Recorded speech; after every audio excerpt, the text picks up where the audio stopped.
Hi everyone, it's Bob Ost. Welcome. It's Friday. It's January 24th, if I'm not mistaken. I'm often mistaken, but I think it's the 24th. And this is Theater Resources Unlimited. Those of you who are sort of stumbling upon us and going, what is this?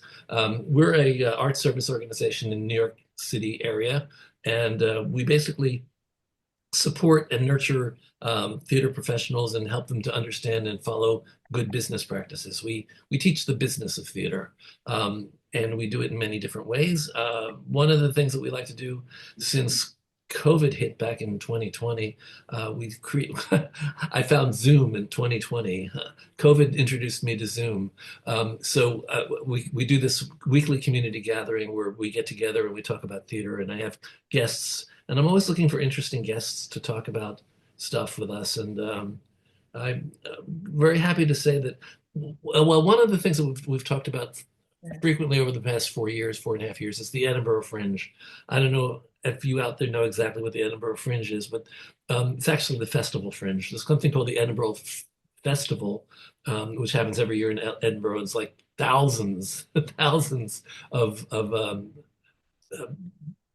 I think, am I right, Natasha and Xhloe? It's not all theater. It's like it's massive. It's music and dance and everything. But there's a fringe part of it that has become more familiar to us in the theater community. So the Edinburgh Festival Fringe is what we talk about, and it happens in October, no, August, and we're going to have a couple people that I met last week. I went to a fringe party, an introduction to the Fringe party, and there were these two crazy people that were just like dressed weird and with clown face and jumping all over the place and doing all sorts of stuff. And we were it was explained to us that this was Natasha, Roland, and Xhloe Rice, and that they, for 3 years in a row, had won the best writing award. They'll clarify this for you when I bring them on in a moment. But they basically have a two-person show or series of different shows that they've put together, and they're going to tell you more about their aesthetic and their art and what they do, because they can say it better than I can, I'm sure. And I'm going to start bringing them in. I'm going to bring in Natasha, and I'm going to bring in Xhloe. So hello. Hi. Uh, so basically, do you want to explain anything more about what the fringe is, the basic of the Edinburgh Fringe for people? And then I'm going to also come on and be on spotlight with you. So Yeah. there I am. Um, is there anything that I should tell them about the fringe that you think they should know? You were exactly right. It's more than just theater. It's live performance, street performance, music, comedy, theater, relative performance art festival. It's the largest and longest running festival of its kind in the world. And every year there's more than 4,000 registered shows, and a slew of unregistered kind of rogue theater makers, but kind of based in the spirits of DIY theater making, sharing art and community and that kind of thing. So one of the things that we've learned over the years, that Fringe has been around for a long time, and it's a really good incubator for new works, and it's really proven itself over the years as a place where a lot of people have gotten their starts. They actually bring their plays or their performance to the Fringe. They're discovered. The Scotsman gives them a nice review. A producer says, "Hey, I want you to do this in Germany." You never know where you're going to get booked when you do the Fringe. It's an international festival, so people are looking for product from all over the world. Occasionally, like I have a friend, Molly Morris, she's a very dear friend, and she's been with TRU for years, and she was in our producer development group. She and some other people found a show called Islander, and that played off Broadway. They found it in the Fringe, they brought it in New York, and they played off Broadway. There are many different paths. There's like 1,000 different paths that you can pursue, starting off at the Fringe. But let's take a step backwards for a second. And Natasha and Xhloe, I want to ask about yourselves pre-fringe. Mhm. Although there's not a whole lot about you pre-fringe because you are frightfully young. I'm an old guy, and I got to tell you, you're frightfully young, and that's a wonderful thing. So tell us, how did you find each other? How did you start creating an aesthetic? Because you have a very specific aesthetic. Well, yeah, we've been best friends for 11 years actually. So we met in high school, and since the moment we met, we kind of started creating things together. We like to like joke we like in high school think we invented improv and devising. Oh, Um oh, that's where it was invented, wasn't it? Yes, that Right, is yes. by us. It didn't yes. exist Historically. until we made it in Thank high you Just so like school. much for that. a You're classic welcome. case of like two 15-year-olds, having a sleepover and devising something and being like, we should tell other people about this. Like we just cracked something. Yeah. But yeah, and then we both came to New York. We're originally from Maryland, and we both moved to New York City to go to college. I went to Marymount Manhattan College. Chloe went to Fordham University. We both studied acting, and then as the years went on, I picked up a concentration in directing, and Chloe picked up a double major in playwriting. And we started to like kind of take creating outside of school more seriously. I think the first original work that we produced was in 2018, right? Yeah, and that was like a really big step for us. That was like our first self-produced moment. All the plays we make are incredibly absurd, clowny, and they always started like that. And then it's just evolved from there. And before Fringe, we had made like 7 full-length pieces. Like we have been creating for a really long time. And we went to Fringe because we were like, we just know that if somebody sees our work, then they'll love it. And that's kind of exactly what happened, which is really nice. Do not try this at home. But It not doesn't it not doesn't always without. work. Yeah. No, it does not. We got like lucky in a lot of ways, but we also worked very hard to get to there. Well, let's put a few specifics in. I mean, you have a lot of clown influence, and you have a queer sensibility. I don't know if it's only, but I know that it's in there. And absurdism. Big time. I was one of those brilliant people who watched your performance and said, "Oh, Samuel Beckett," Yeah. Classic. as if I were the only one who could figure that out. The entire room could figure it out, probably. Yeah, definitely influenced. We like to say we create like absurdist queer clown narrative plays. So clown, especially in the US, turns a lot of people off sometimes. It can be like a little bit of a dirty word. But our pieces are definitely theater. They fall into the category of like being a play. They've got character and plot and all that great stuff. But we're heavily influenced by, the absurdist greats and other modern playwrights with our own like physical clown slapstick sensibility kind of Well, top you down. studied playwriting at where was Fordham. it? Fordham, of course, Fordham. I've lectured at Fordham. I should remember Fordham. Yeah. Yeah. Go Rams. So you studied probably traditional structure and traditional playwriting. Um, Yes.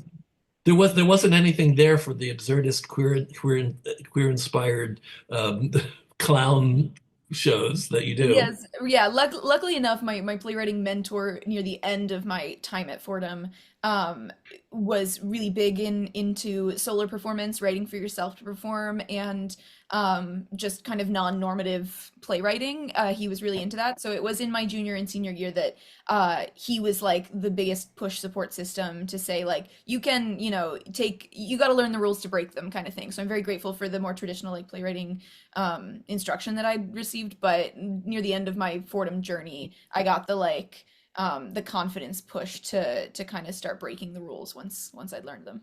So how do you guys work together? How do you create the pieces together? You have Chloe, you have the playwriting training. Natasha, you have more of an acting training, is according to your introductions. Yeah. Yeah, we both studied acting, and I studied directing in college as well, and Chloe studied playwriting in college as well. But we both write and we both direct and we both act in the pieces. So And yeah, go ahead, Chloe. every piece looks different that we create. We like to say that the process has to reflect like the form of the piece. So we do a lot of co-playwriting in like a very traditional sense. It's the two of us and we're in front of a document and we sit together and kind of wrestle with what comes next. We've done processes where we kind of write separately and then come together to compare or like meld them or patchwork them together. And then we've also done more like freaky devising stuff where we get in a space on our feet with some props or some inspiring pieces of costume or set and seen what happened, and we take a lot of video of our work and then we use that in like a more traditional kind of like way you'd think of devising. So every work is different, but the number one thing is that we kind of it's like we don't have set roles between the two of us. It's not like I write and she directs or anything like that. We both kind of do all of it, and it's a system that we've been ironing out for a really long time. So we find that we've gotten to a point of working with each other that's super efficient, just because we know how the other works, and what I drop, Natasha picks up, and what she drops, I hope to. Do you So. ever disagree? Do you ever write Yes. something that the other person doesn't think is right and go, no, that doesn't really work? Oh, Oh, absolutely. absolutely. Yeah, yeah. Um, 100%. It happens often, and it's important, to like it's actually great having that secondary voice to like call you on your think your surefire ideas or your like iffy ideas. If I have an iffy idea but Natasha like supports it, then it bolsters that. And then if I have like a surefire idea that Natasha is just not convinced of, it's a great like wake up call to like step back and question my own instincts and stuff like that. Keeping ourselves on our toes is, I think, it keeps our writing fresh. It's also, Do you think it's too soon to mention the rubber tire? Yeah, let's No. save it. Let's save it. Let's save the rubber tire. Okay. yeah, no, it's when it's nice that we've worked so long together as well, because we've really had the time to understand how to communicate when we're disagreeing, and when it's like we have to just let it go, come back the next day, or if like it's the time to like wrestle through it together. Mhm. So I'm very thankful to have a creative partner that like gets me like that, and I've been able to work with for so. There's like famously a line in our first show that we ever brought to Fringe Oh, 2022 that I was so convinced should not be in there. Natasha was fighting me on it. I thought it was a little too absurd, a little out of nowhere. It didn't really fit into the dramaturgy that we were building.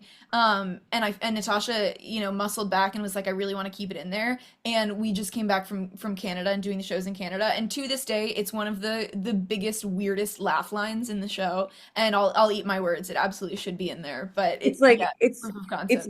when Xhloe puts her foot down and is like, no, this needs to be in. I'm like, okay, I can respect that. And so we both have those boundaries. Okay. Okay.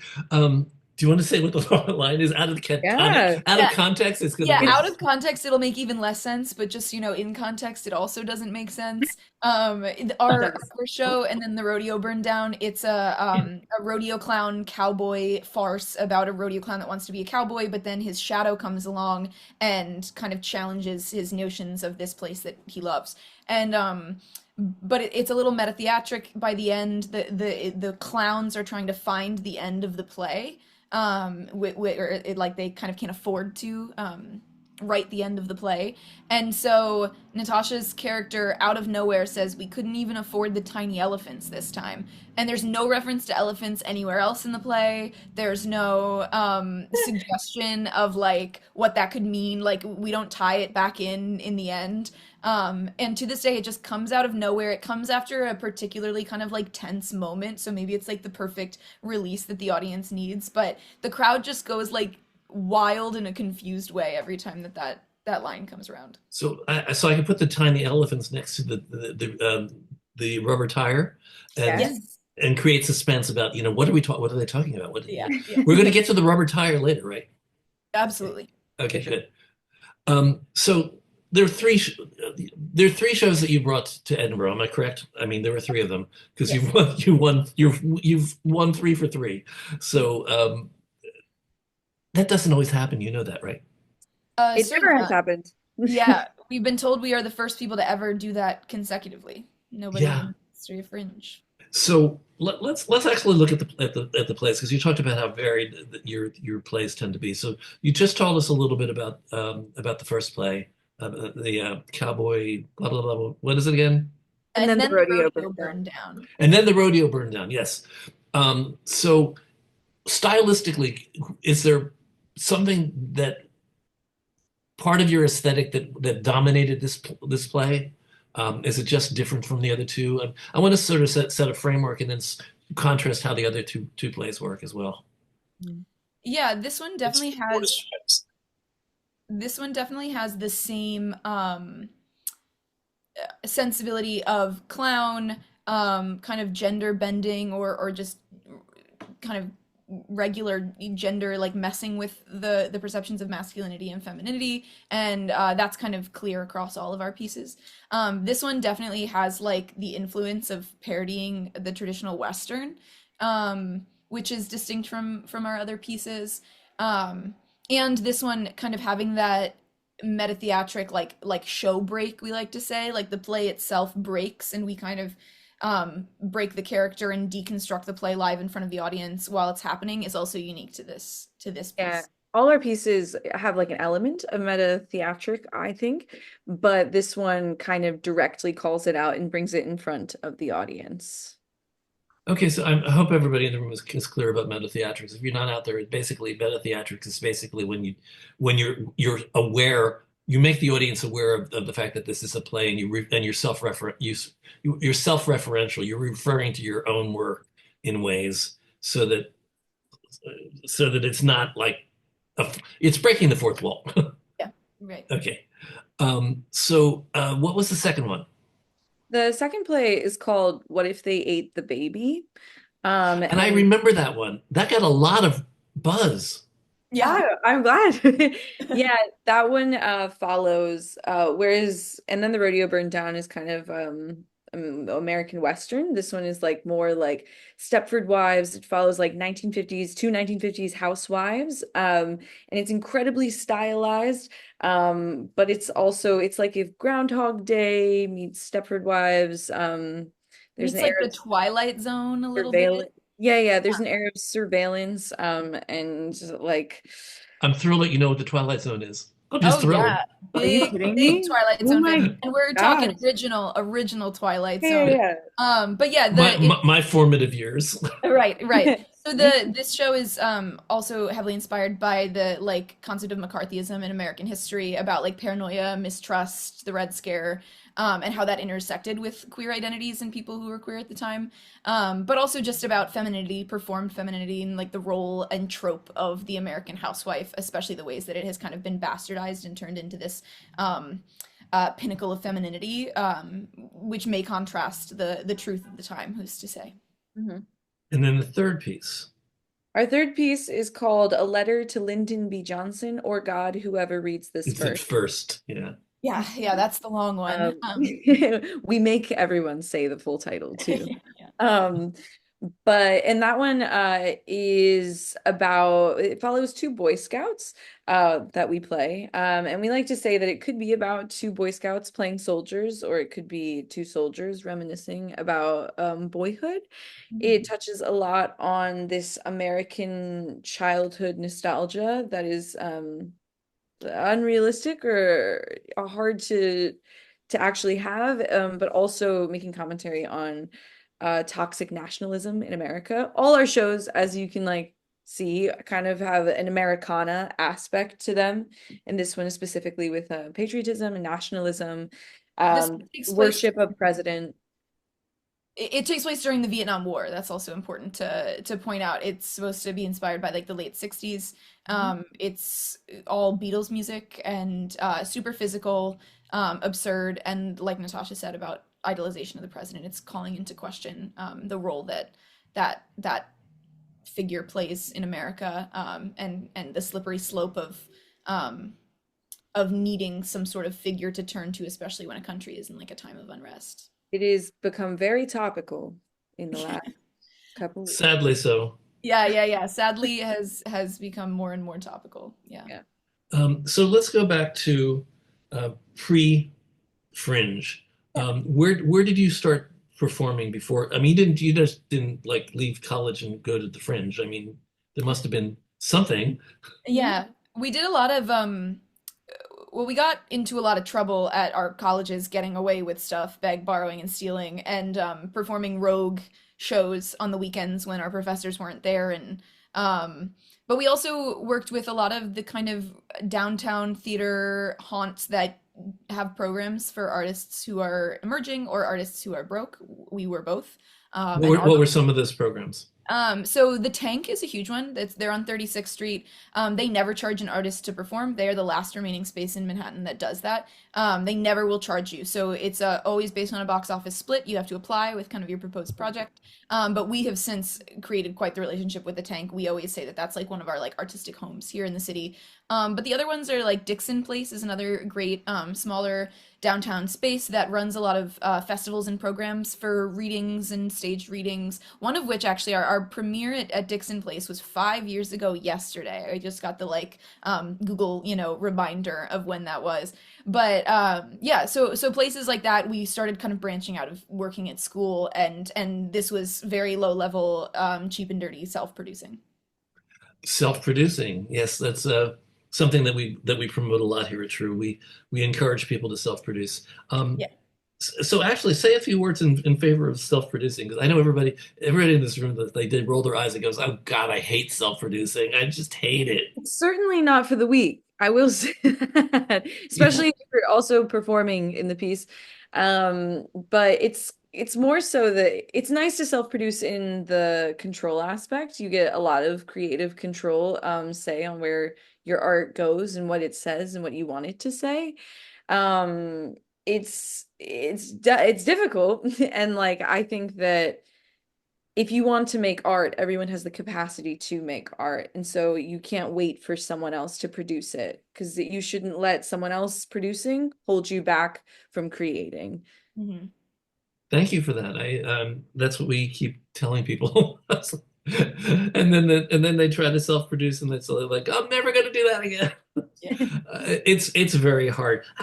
Do you have sources of money? How do you pay for what you do?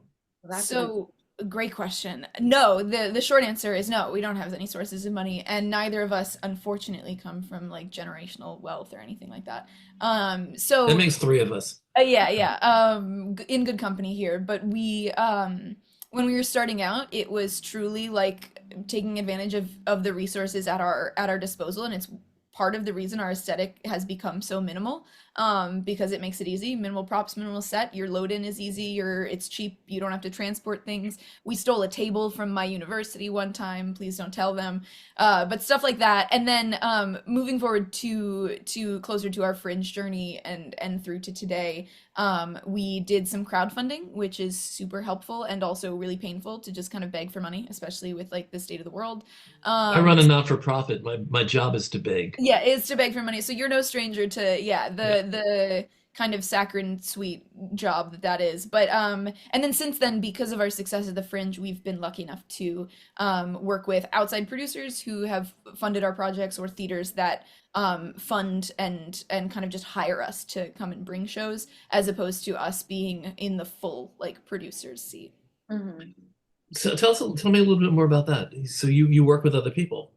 Yes, now we do. So after our first success at Fringe, our venue company, so they manage lots of spaces, but the actual company that manages the venue we were performing at Fringe offered to bring us back in the second year for no charge. So it's one of the largest like expenses that you're going to run into at Fringe is renting theater space, and they took that off the table and invited us to write a new piece and to bring back our existing piece, which at the time was Rodeo, and as long as we could kind of fly there and get there, then the rest was handled by them. So that was a huge bit of like not direct, they weren't putting money in our pockets, but they were taking a huge expense off of our plates.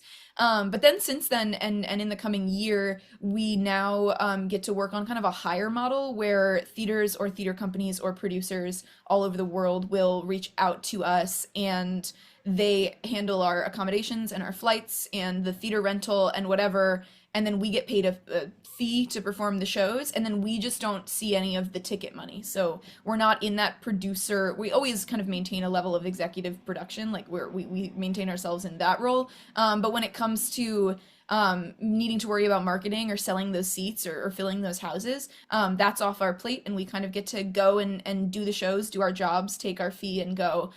So For the yeah, we most got part. for the most part, yeah. Yeah, not always. And so yeah, that's places like Canada where we went. We'll be in Korea later this year under a similar situation, Texas as well in April. So we're hoping that that kind of trajectory continues because that's the dream. Well, that's not helpful for everybody in the room because they're going to have to pay their way. Right, right. So Yeah. talk about the expenses and what it costs to take a show to the Fringe and do you have any sense? This is probably not a good question, but do you have any sense of what works best in the Fringe environment? Yeah. 'Cause I I'm would sure that there's a lot of things that work well. Right. definitely. I think that in terms of expenses, the like top expenses would be this rental of the spaces, but also accommodations and coming from America flights.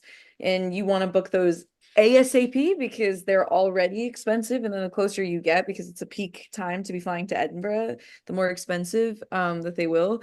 I would say our first year there, including the rental, the flights, and not really eating for the entire month, we spent about 10K. And that's, I And think, that's kind of on yeah. the cheap and dirty side because we were such a small show. It was the two of us, and we brought a technician and lighting designer. So it was a three group total. We stayed in a hostel, and we only attended the festival for 1 week. So the festival is the entire month of August. It's technically 3 weeks, they call it, but the first week is weirdly long. But so we kind of attended 1/3 of the festival, which is very doable, and lots of people do that. They choose to come to for just a portion rather than the whole thing. But to save money, we went for just 1 week, and yeah, I would say we spent about 10K. And I would say that in terms of like what would work at the Fringe and things is that if you're going to go to the Fringe, you want to bring something worth bringing. Like you don't want to spend $10,000 to bring something that you're unsure of, or that you want to bring like a work that you're proud of. But it's a space where you can try new things. It's just expensive too. And so we bring our shows. Our the past 3 years, we've always brought a new work, but it's always been like we rehearse so much for it and we have it ready to go. I would say it's easier to go with like a one-person show or a two-person show, small team, small get in, small get out. That works more with the Fringe environment, but it's Mhm. not necessarily you have to. On You the have you have a tech person on your Yes, team. we do. We Let's do, talk yeah. Yes. about him. Yeah, Oh, we love him, Angelo Sagnelli. his name is Angelo. He's our lighting designer and production manager, kind of in residence, we like to say, like, because we just drag him all over the world. So when you're at the Fringe, anywhere that you go, they more likely than not would they can provide you with a technician that we can operate your show, whether that means lights or sound. But obviously, it's kind of a toss up who that's going to be and whether or not they're going to be good at it. And also, you kind of have to teach them your show in your 1.5 to 2 hour tech slot total. That kind of goes back to your question about successful things at the Fringe, is just bearing in mind that Fringe is all about quick get-ins, quick get-outs, quick techs, kind of simplicity there.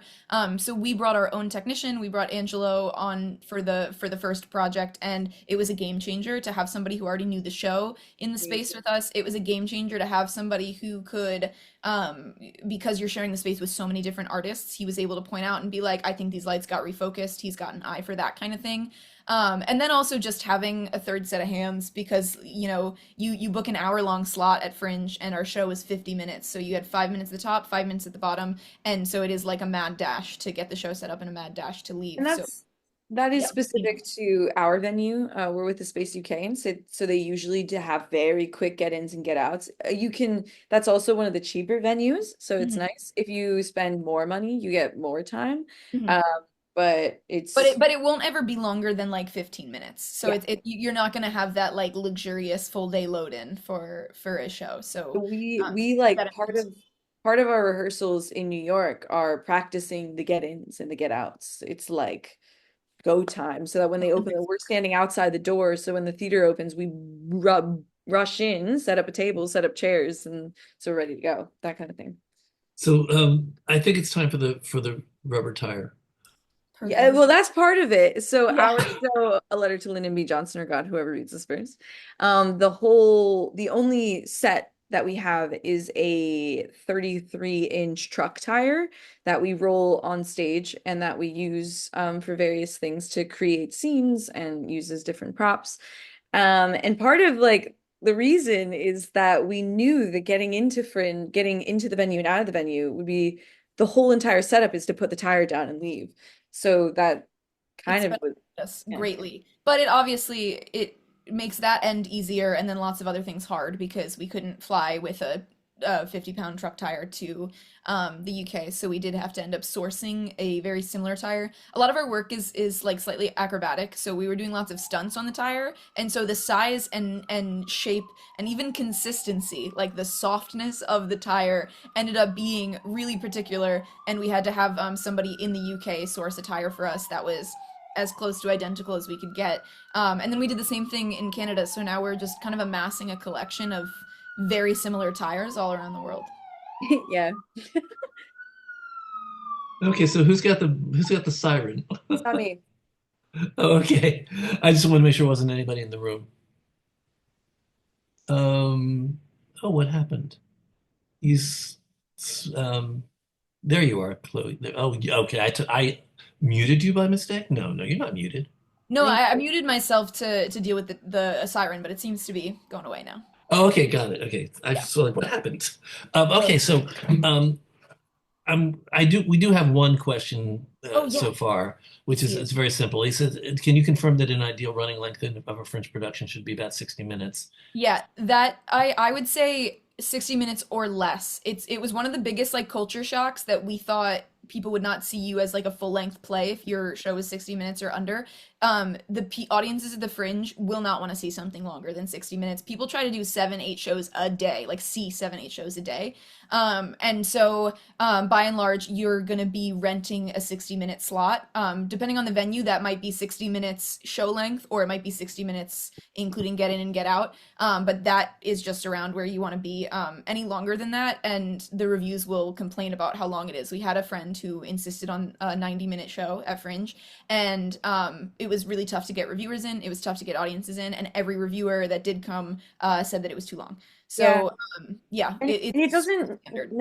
it doesn't necessarily mean that the show you have later like has to stay under an hour, but Fringe can be like that under an hour snippet if you can make that happen. Like our piece, What If They Ate the Baby, originally was about 45 minutes, but now is running like in other spaces up to an hour. Mhm. So yeah.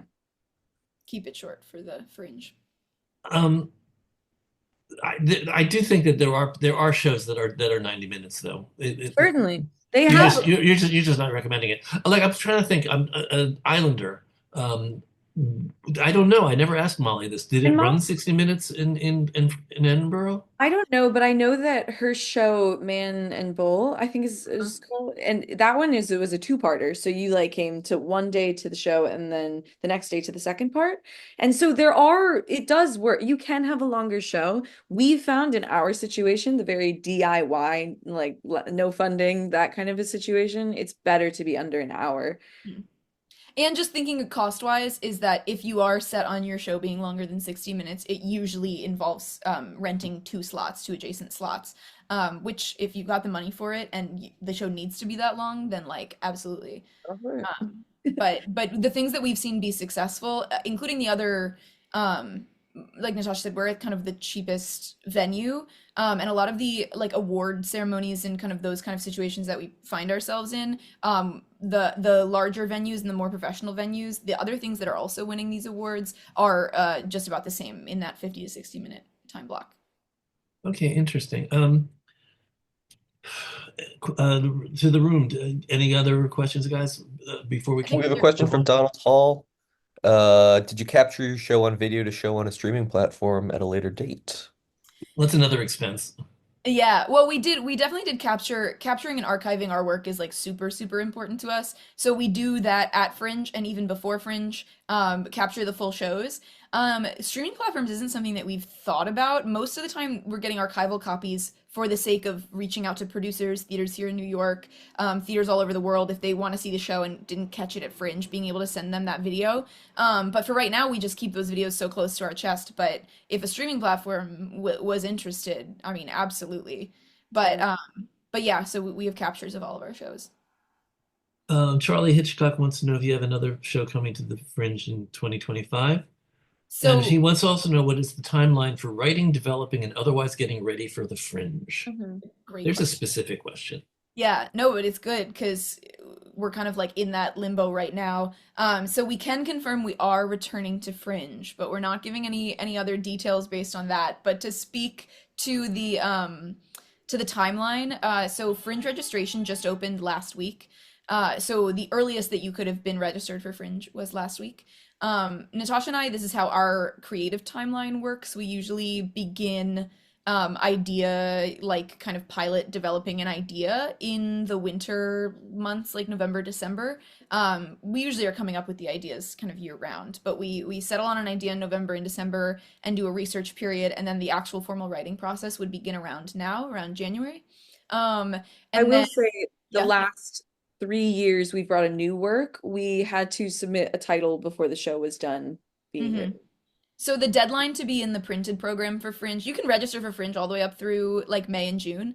But if you actually want to be in the official printed out kind of Fringe magazine that they have, that deadline is around March, and usually by March we don't have a completed script or like a finished product.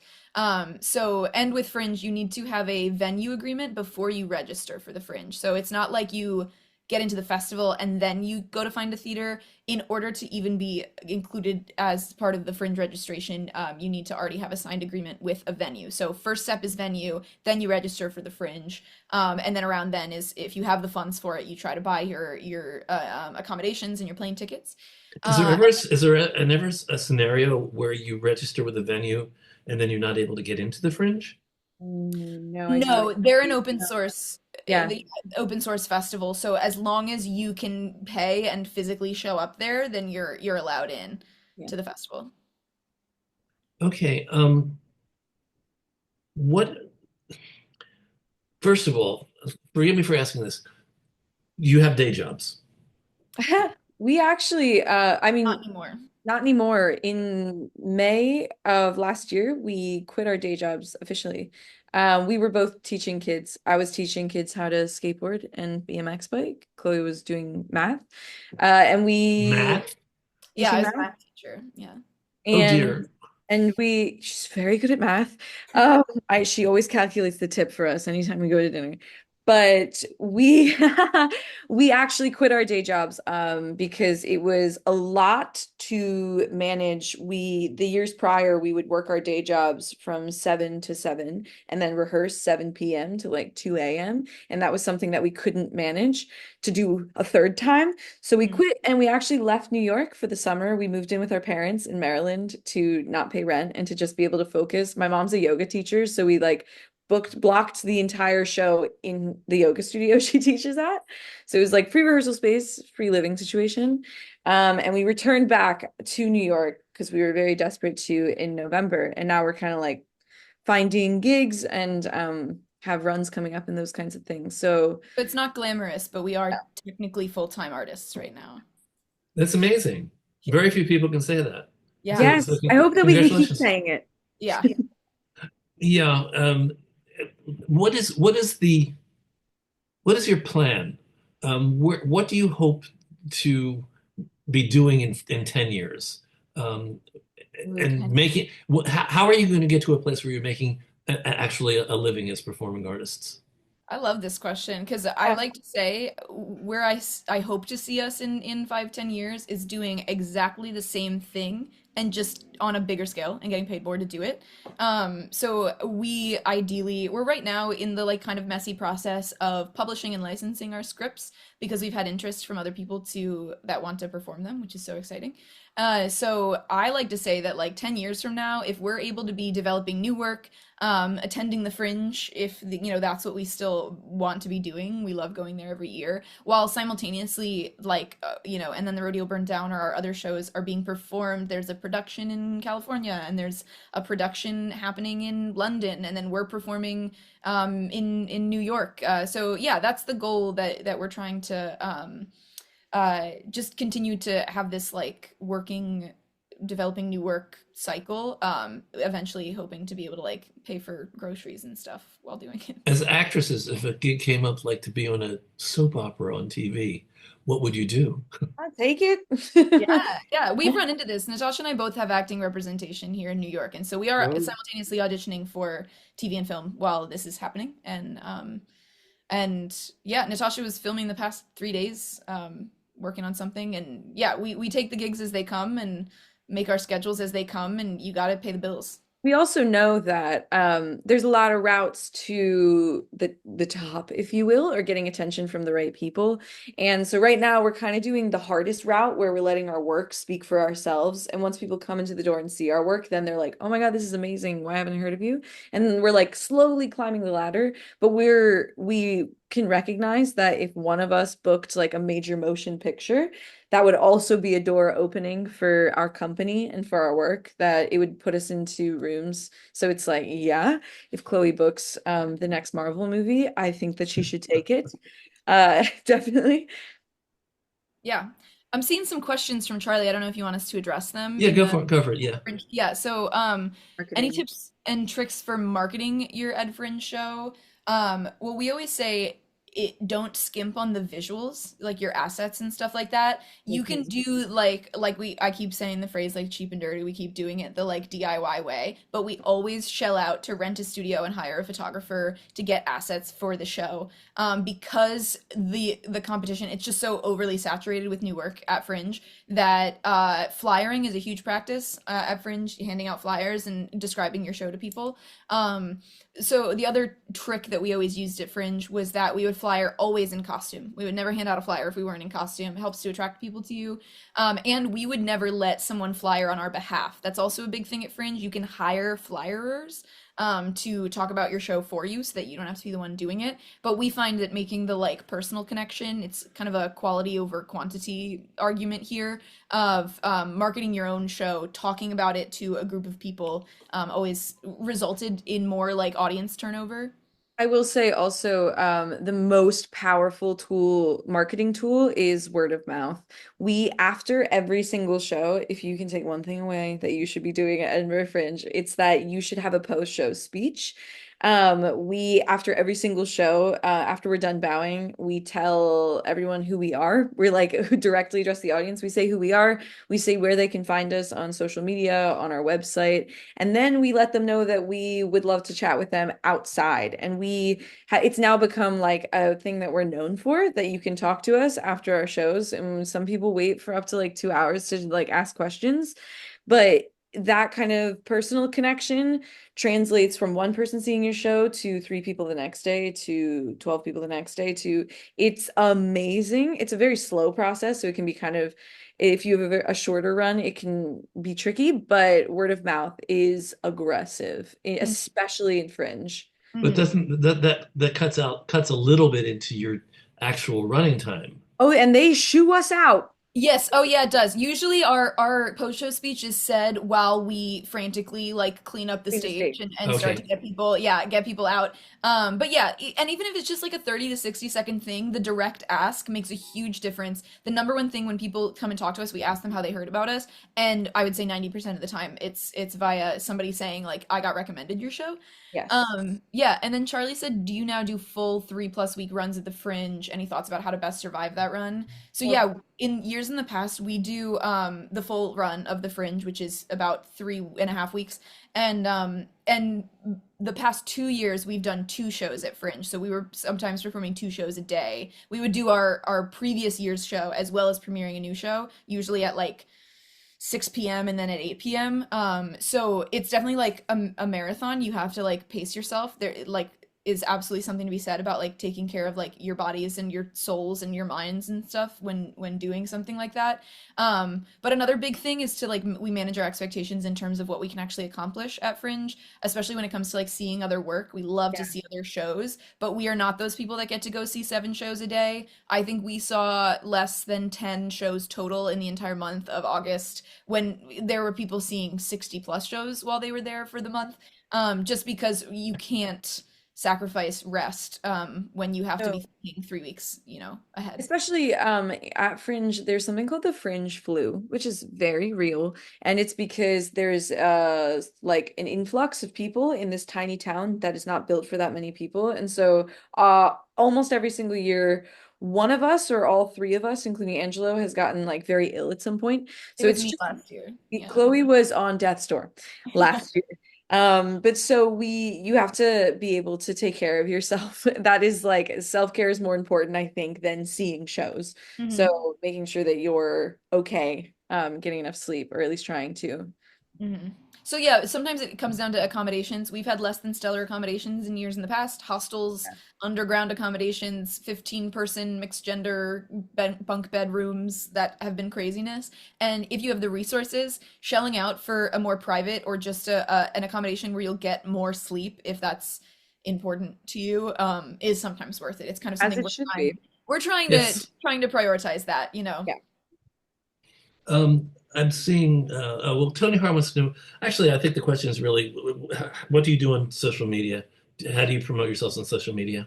Yeah, we have a huge combined between our combined social media presence, it's over 100,000 followers. So that's been a huge like way to reach, especially people our age, and with TikTok and Instagram algorithms reaching people outside of our demographic. We post a ton of behind the scenes content, constantly making like really silly and not refined rehearsal footage, or when we're making costumes, we do our own like costuming and design and stuff. We post a ton of behind the scenes on social media, and it helps keep the hype up over the course of the year when we're not performing. And we find that people really respond well to seeing like the ins and outs of making it. We also post like very refined pictures of our posters, and we make graphics, and we make sure to do that to let our reviews know all the press that we're getting. But people respond really especially well when they get to kind of have a slice of life of like what it's like to be a part of the Xhloe and Natasha company.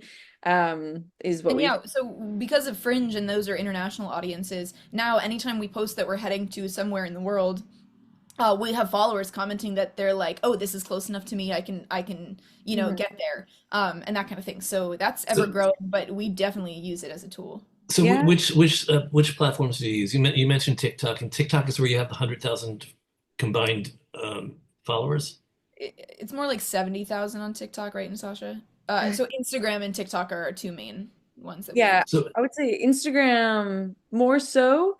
But TikTok is great because the algorithm of TikTok is nice when like if you don't have a following, they can push you, even though you don't have a following onto people to see your stuff.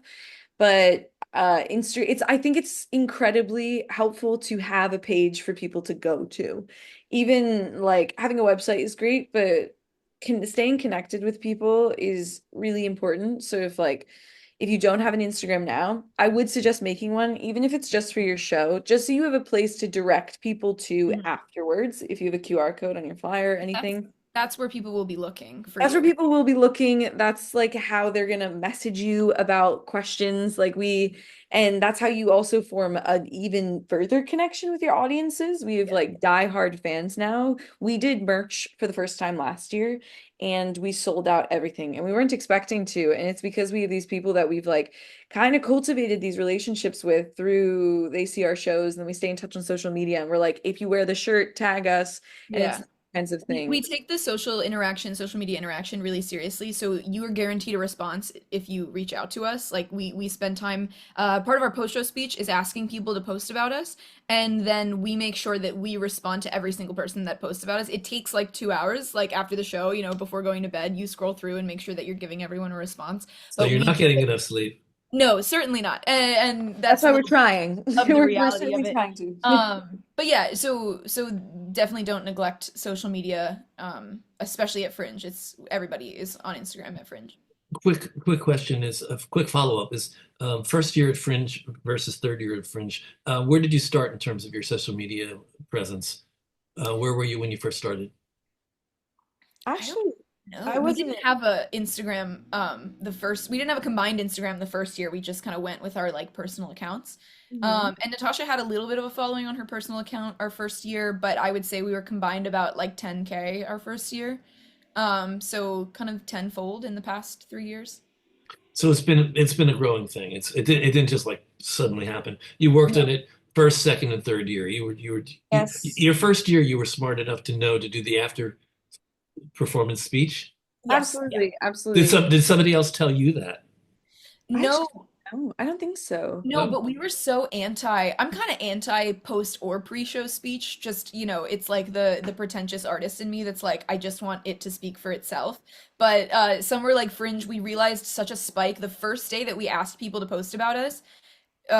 We had like 10 or 20 people just post about us that night just because you said it. So I was a convert It's there. also when you do a post-show speech, it's an opportunity for people to take a picture of you, and then they'll have something to post. So like a lot of the photos we get tagged in is me like halfway speaking because we take Sweaty the because photos. during the show they're not allowed to take photos and if they can't stay after, so it's a really good opportunity for them to like we're like please post about us and then they take a picture and they do it immediately. Any Um, good shots of you rolling the tire off stage? Oh yes, yeah. so many. Embarrassing videos. Yeah, it's Oh all yeah, but it is like you can't, I think because of the way the world is now, you really can't be a part of the scene without social media. You have to have some sort of presence, even if you don't have a following, just to have a place for people to go to. It's just what's important. Oh, and any more questions? I don't think so. Not that I have seen. Well, let me think. Because there were other things I was going to ask you earlier. You do okay. I did ask this question, and you started to answer it. You do see yourself continuing to go to the Fringe every year, but what do you think the end game is for? He said, quoting Beckett. What do you think the end game is for your careers? Where do you want to land? Natasha, I know you want to keep doing what you're doing, and you want to get Uh-huh. paid more for it. yeah. Yeah, of course, I see the work that we've even brought to Fringe. I see it having a life outside of Fringe. I think that because we're like true Fringe artists right now, this is where we're starting because we have to. But I see our work speaking louder than Fringe.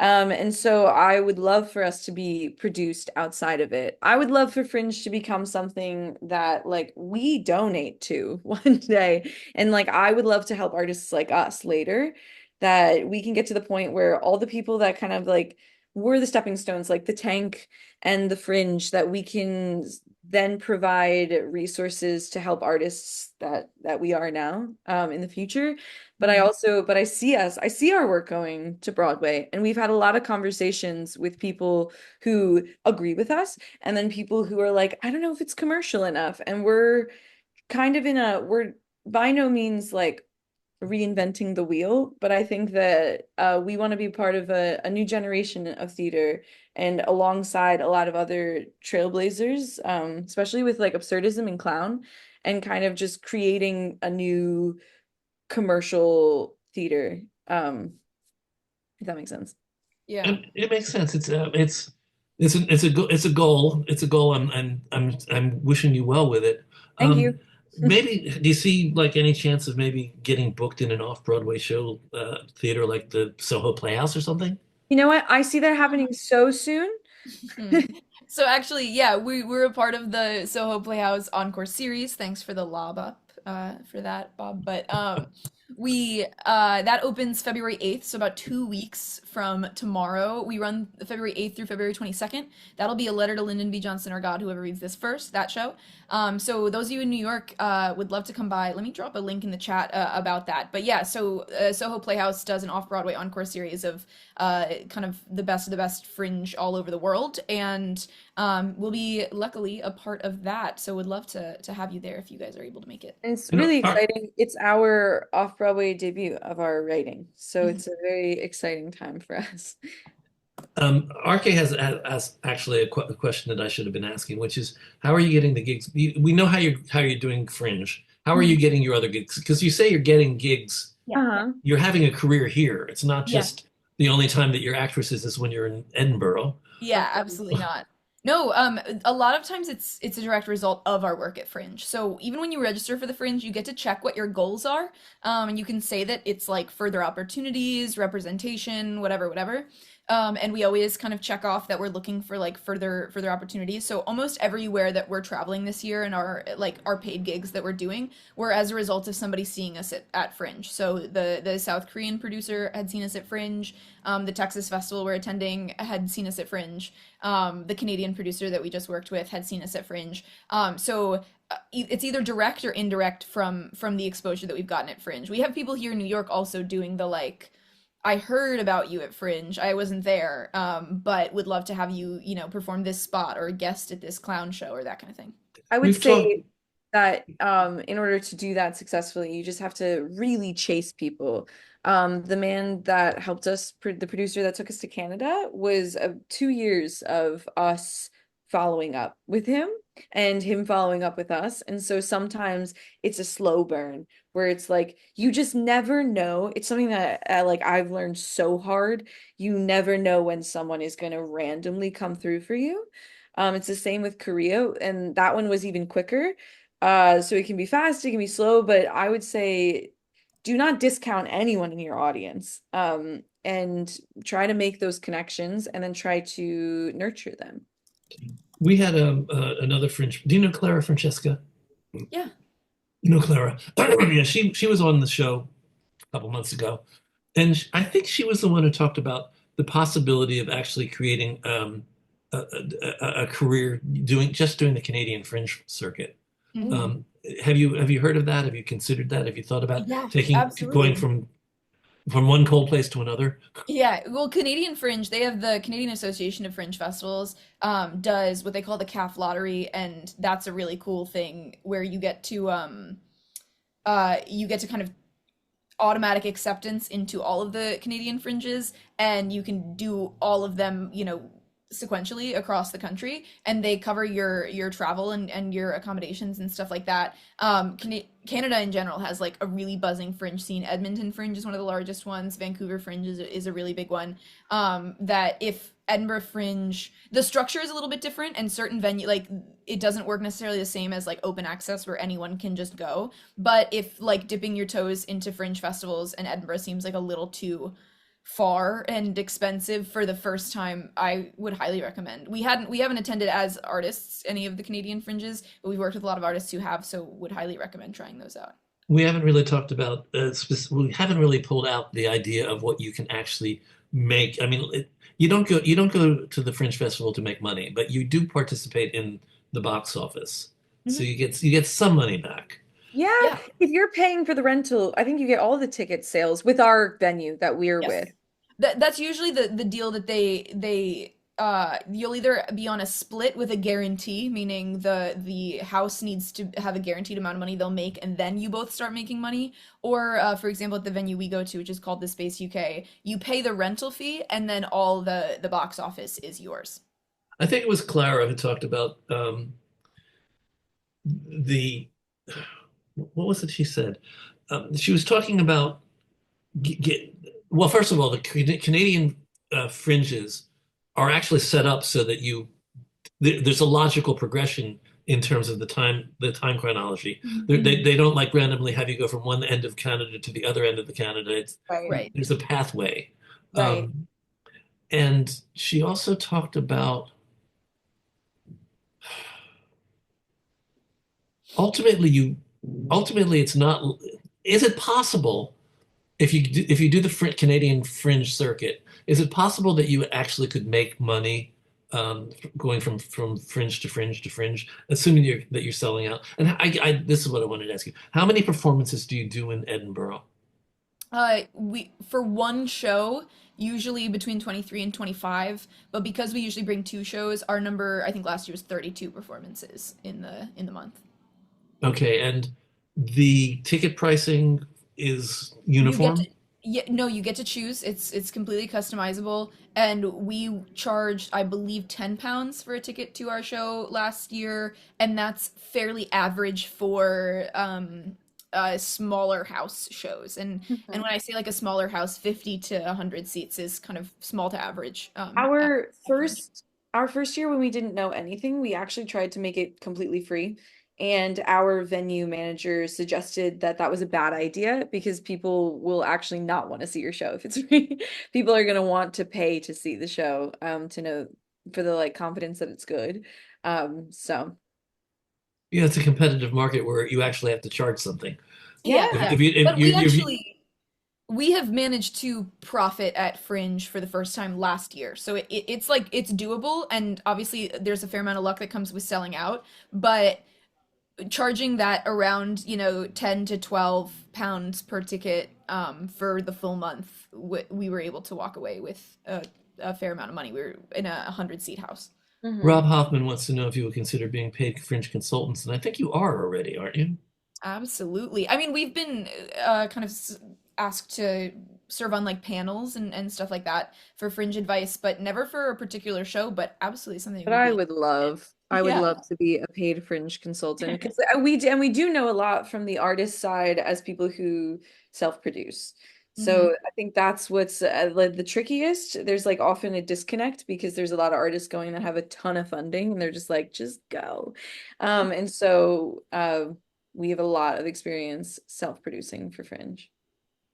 Oh, and I've taken your job away. I know that I haven't let you ask the questions. Have you You've made missed this any? very easy for me, Bob. No, I see. Marilyn Anderson asked what the tickets to each show cost, but you've already talked about that, and I think you guys have been great about answering everybody's questions. Oh, and do you have any questions? Oh, geez. Have you ever thought of going to Edinburgh? Yeah, it's a dream. I'd love to do that sometime. And And we I'm never gonna be went sending as I have a sister that lives in New York, and I'm gonna be sending her to your show as soon as it opens. Yes. Oh, that rocks.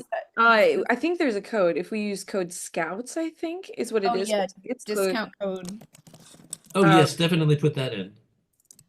just If you use the code Scouts when getting tickets, it should give you a little bit of a discount because we don't actually get to choose our ticket price, unfortunately, here so in New York hopefully City. yes, yeah. But yeah, I recommend going to Fringe too as an artist, but also as like as a spectator. I want to go as a We spectator. Yeah, So we never did. A lot of people kind of go as a spectator to learn the lay of the land, and then go as an artist kind of in following years.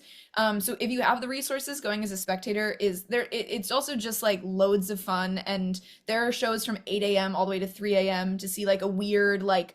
There's like a girl in a bathtub at 3 a.m. in like a catacomb under Scotland. That's like a Fringe show. And then there's like all the way through like Shrek the Musical is happening at 10 a.m., in a huge theater. Just the experience of it, the people that you meet, the culture and the vibe of being surrounded by so many artists, it's absolutely worth like trying to go.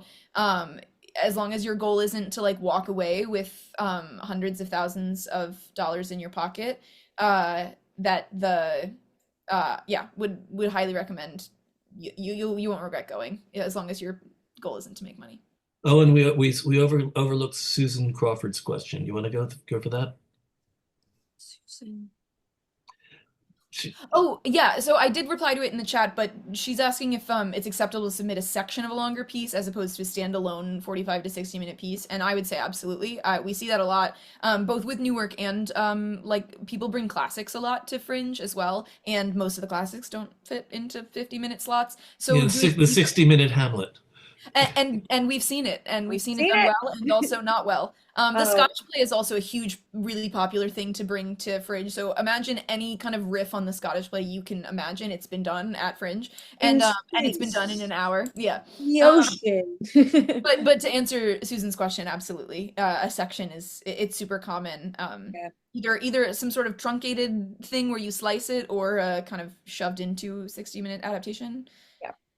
And then I see Janet asked, will there be purchasable scripts of the plays? As it stands today, there is not, but we are working on it. We really do want to publish our pieces. We can be somewhat of perfectionists.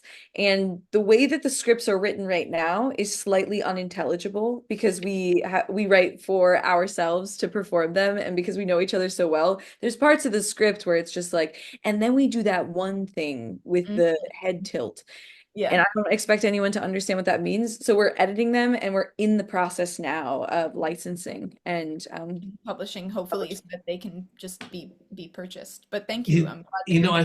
I thought you had said that earlier, but that must have been in terms of what do you see in the next 5 years. I thought you said you wanted to be selling your scripts. yeah, that is something that we want to be doing Yeah. in the next 5 years, but we sooner that it could be in the next 5 years as in the next Yeah. Well, we think that the trajectory, publishing is something that's actually quite easy to do. We can publish the scripts and then anyone can just purchase them. But licensing for the actual rights to perform the shows is something that we see as a little further down the line. Yeah. But yeah, publishing could be super soon. We kind of want to do it ASAP just because people are interested. So thank you, Janet. Well, okay, I'm going to thank you guys. Just so you know, people have a tendency to stay afterwards if you can stay a little bit longer. But I thank you, Natasha Roland and Chloe Rice, Thank you. for being part of us. It was fun meeting you. Well, we didn't really meet meaningfully, but we met in passing last was it Tuesday night? It just seems so long ago now. A good Or was it time. 2 weeks ago, whatever, at the party. So I'm glad that I asked you to come on. I think that you've been very helpful and very interesting, and it's amazing what you've accomplished. It's Thank amazing. Oh, thank Thank you. you. So congratulations on all of that. So let's see. I'm going to uh, do a few words on YouTube. And thank everybody in the room for being here. Thank you, Mike, to my community for coming every week. Good Lord. It's like, Chloe and Natasha, this is like, if I'm not mistaken, it's the 247th consecutive conversation that we've been doing here since shutdown. So thank you, everybody. And thank you for those of you who are finding us out there in YouTube land. I appreciate you stopping to take a look at what we do and who we are. And a couple things. If you want to be in the room and you want to be part of the conversation, it's easy. Just email me. Email me at TRU NLTD. That's TRUNLTD at AOL.com. And we'll put you on the list and we'll invite you every week. I mean, next week we have one of the people who runs the Guthrie Theater. In 2 weeks, I've got an interesting conversation with a relatively successful off-Broadway musical writer, Michael Roberts. And week after week, I still keep finding people. I'll go to another event and see somebody perform something and invite them to come on too. Why not? So we do this as a community service. I've been doing it now for 4.5 years as a community service. We do have bills to pay, so you're always welcome to come for free. But if you don't mind paying a $10 admission fee or giving us a little donation, that would make us oh so happy. So you can donate as well or become a member. Donations, if you want to donate to us, go to trudonate.com, trudonate.com. We took the E out of true just to make sure that you understand that. It's trudonate.com. And hope you'll come to visit us in the weeks to come. And thank you all. Thank you, everybody. And thanks to, I don't know. I don't know who to thank. I'm just feeling very happy about being able to do this. Feel very grateful and very honored to be able to do this every week. So join us.